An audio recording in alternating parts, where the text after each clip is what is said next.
Guys, it's me, Semi-Mong, back with some more Riders of Icarus. And guys, as I'm building up to just tame everything before Terrestrial Rift comes out on Wednesday, I believe, October the 5th, I've got a slightly different video for you today. And in today's video, we're going to be running through 3 features that have been removed, or not necessarily removed, or they're yet to be added into the game, and hopefully these will be features that we're seeing added in future updates. I wouldn't say Terrestrial Rift at all, probably the ones after, because once you know what they are, you'd probably say they're a bit game breaking, but they're a part of the main game, Icarus Online, so it's sad to see them go, but we're going to run through them and just hope that they're added into the game, into the future. And then I want to go through what Nexon have done to actually just streamline the game in general and make it 10 times better than what it is. So yeah, let's start off with number 1. First up, guys, we have the familiar farm. Now you may have seen this duo of a man and a bird in a lot of camps around Hyrcanus Highlands, or the seat of Hyrcanus. He is in fact originally a familiar farm. In Nexon's version at the moment, you speak to him in Hyrcane's Crossing and does nothing. Say you go to Sea of Hyrcanus, you speak to him and he will give you information on familiars in that area. Now what he is in Icarus Online, and what they hope to be adding soon, is that he's a familiar farm. So you can go up to him, it would bring up your familiar UI like this, and it would bring up an extra slot on the other side, and you could add in 2 familiars and they would automatically AFK level for you. So you could go offline and you would come back and they would already be leveled up. You'd scroll over them, it would tell you how long it is remaining, and you could either do it with gold or you could do it with PC bunny coins, another feature that we'll be running through in just a second. But I think the reason they took it out is to honestly have people on their servers, if that makes sense. If people are on their servers AFKing familiars, that means their servers are full and it's just constant traffic pretty much in terms of business. But the way I see it is that if they added in this, players would just add in 2 familiars to that and then still sit and AFK any other familiars that they have. So I don't understand why they've took it away. I mean, it is a bit overpowered just being able to dump a couple of familiars in there, whether it be heroics or elites, even legendaries. When we get them, it would level them up, and you could get boosters as well, so it would increase the rate at which they level, because a level like 50 heroic took like a day and a half to automatically level, and that was at times 2. So that's a bit insane. But that's the first feature, guys, the familiar farm. Let's move on to the PC bunny coins. Now the PC bunny, guys, you've probably already seen, okay? He's the bunny that's in the bottom left of your screen as you're loading in. And what he was is, he was an event pretty much on Icarus Online, the Korean version, and all you have to do was log in, and every 10 minutes you'd get some PC bunny coins being sent to your Laura's storage. And you could AFK, you could play, you could do anything. Like, you just have to be logged in, and you'd get 8 a time, and then you'd come to where this lady is now with the September Ricks, and you could just buy numerous items. Like, they would range from just simple like 10 coins to like 8,000 coins. You could get low level potions, you could get experience potions, so you're leveling up faster. You could get all of the passes that they have in the convenience section of the Allura store, or Loon store, sorry. So you could get a ton of passes for all of the caves. You could also get temporary mounts, so like the parrot at the start of the game that lasted 7 days, you could get a different variation, like you could get a few of them and they just looked cool, and then you could get a few costumes as well. But the reason I did like it the most is because it was really helpful for lower levels. They didn't have other like high-end level items, like just random crates like the pet lucky boxes and stuff, also in the Loon store. So like, yeah, the pet luck box, the skin box, they had crates like that you could open up, but they were for higher levels. You couldn't actually open them up until level 50, around level 50. And then at the lower levels you had the potions and stuff to help you out, but what really helped out was the EXP potion and the carrot potion combo, because carrot potions were just insanely good health potions, so you could easily run dungeons, sorry, like I was running lava like cave at a lower level. And then the EXP potion just increases your EXP gain by 200% for half an hour, so you could go around doing all of the quests but not handing them in, and then just hand them in for one giant burst of EXP. Although it was timed, I would still like to see it being added into the game in the future, because yeah, it was absolutely insane. So let's move on to the last missing feature, or yet to be added feature. We'll just have to wait and see, and that is actually in Hyrcanus Highlands. For the last missing feature, guys, you could probably tell what it is.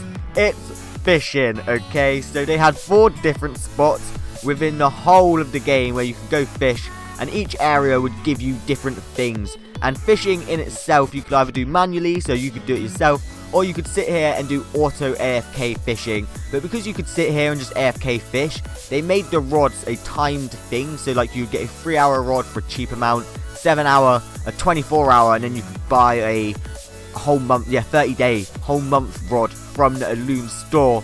But it's so good. So like the way I used to do it is put 2 familiars in the familiar farm, come here, whip out a pet, because you can't fish on your mount. Whip out a pet that I'm trying to also level up, and just AFK my pet while fishing. And in the areas, you'd get potions and stuff from Hyrcanus Highlands.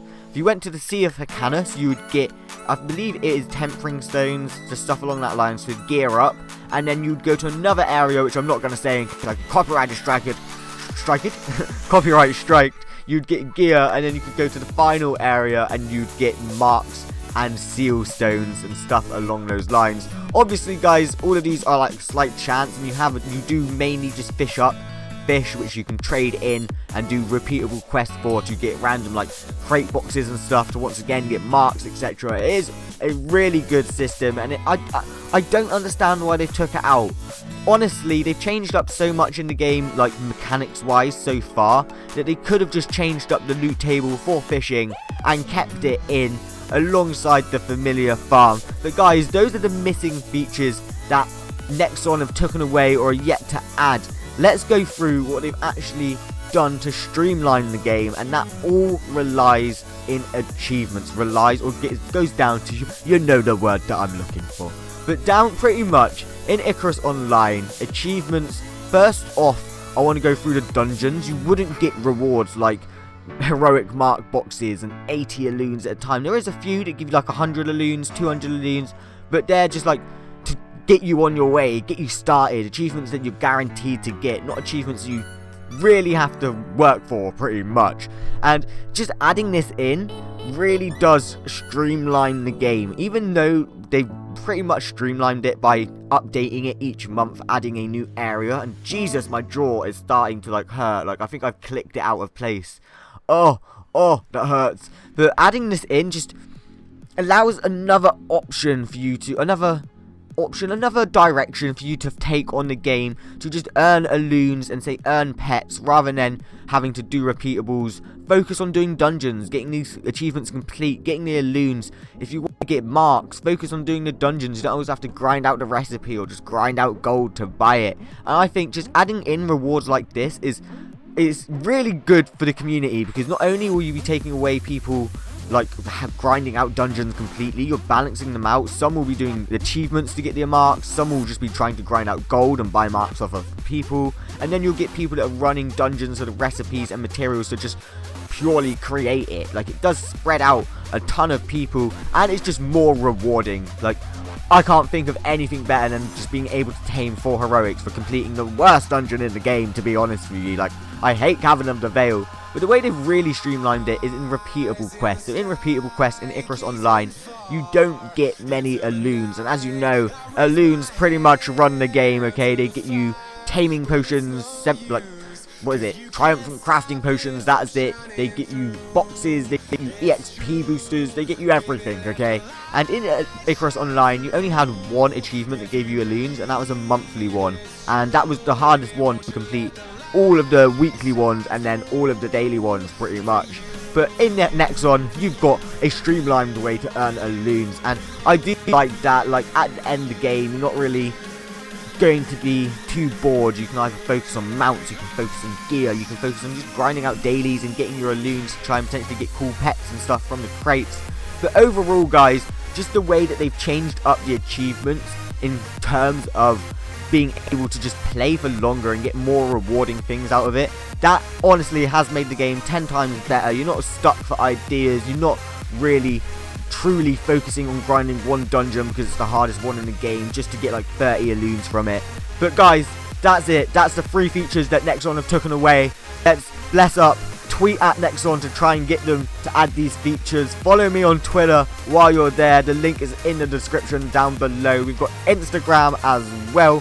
Me and Game On as a channel, and I believe, just as a sneaky heads up, we're getting a store set up for just random goodies like phone cases and t-shirts and stuff like that. So if you're interested, be sure to subscribe to the channel if you're new, or check back further updates on that. But guys, I need to spend the day grinding out quests, getting a few achievements done, taming some heroics, and getting those videos stacked up for the rest of the week while I power through Critical Rift. And if you want to see some gameplays and walkthroughs of just general leveling as I'm going through the area, be sure to leave a comment down below. Once again, if you're wanting to join the guild, leave your IGN name down below and be on the Kuroshima server of the EU servers. And until next time guys, thanks, and I'll see you on the next video.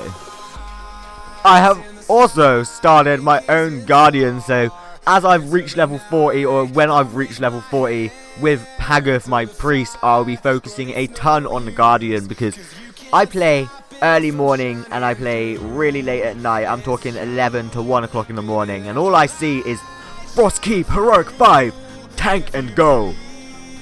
Why is there no tanks on this server? Why?